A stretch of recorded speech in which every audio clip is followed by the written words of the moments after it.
You doing the video? It's on? Yeah. Yeah, let me hold it.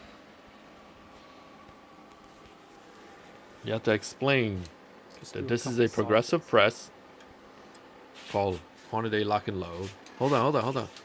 You gotta explain that this is a 5 position. This is position number 1. And what does that do? It deprimes and resizes, full length resize. See? So that went into it. Now we're gonna go down. Now it's going to prime, pushing it forward. So check, let's look. See? That's primed. So deprimed and then back, pushing it forward. So the next step, he's going to put another one in. He's going to pull a bullet in the other stations. This station now is going to come up. Going to do a half turn, comes up, and do this one. This one is a flaring. He's gonna prime. So take this one out and show him that it's flared. You can't really see. So it opens up the flare so you can put the bullet in.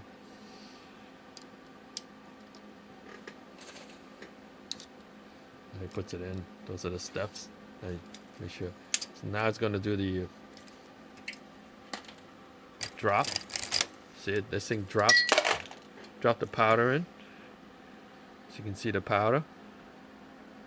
See the powder? What happened? I don't want to take it out. Yeah, you can see the powder.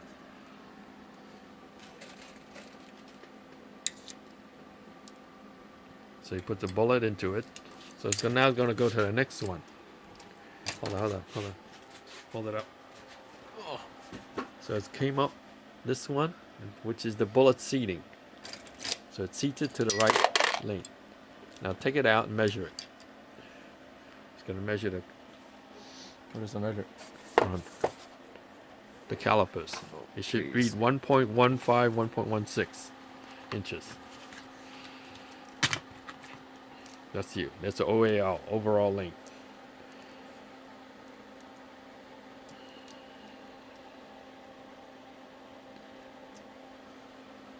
.164. That's good.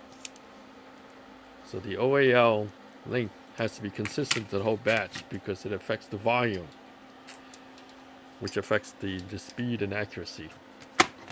Case volume. Right? Pressure curve. Right, because it's all volume generated. Not really more weight. That's why these drops are measured by volume, but we have like 5 grains. The next one it's called a crimp. This is a taper crimp. So the one that dropped, so compared to this guy, take that one out, to that one, you can actually feel it. So that that has a, because that the one on the right has that flare from before. Now this thing undoes the flare and then causes a taper crimp. It's not a road crimp. So that's what this die does. And after it did that, it dropped it down here. And the next thing you know, it's going to do a chamber check. And a chamber check is that you brush your finger over the top. If it's flat, that's good. And also, the primer has to be below. Show them. The primer has to be below the case. Yes. Right? If it's above the case, it's no good because it could, when the firing pin strikes it, it will seat the primer deeper and then not ignite it. So because the primer is now seat all the way below it, when the firing pin strikes it, it ignites it. So that's what can cause some of the misfires when the primer is not seated all the way. And that's it. That's one.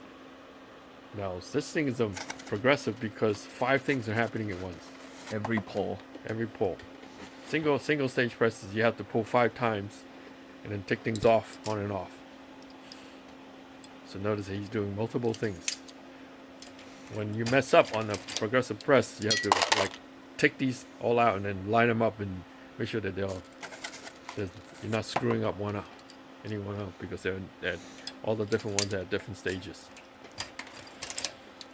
So he has to push, seat the primer. You can feel it. The seating the primer is different every one, right? Some are easy.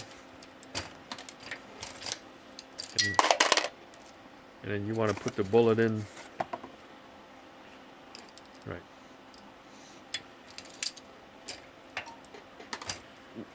That thing was pretty tough. So you're doing a two-handed. He lets you do that two-handed.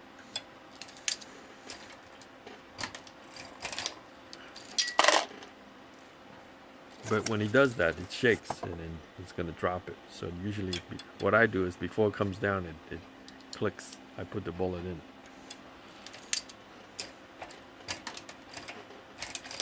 So I have a bullet ready. See, now it's going to click. See that? That click. Drop some powders out. What I do is I put the bullet in on before it clicks. Okay, stop.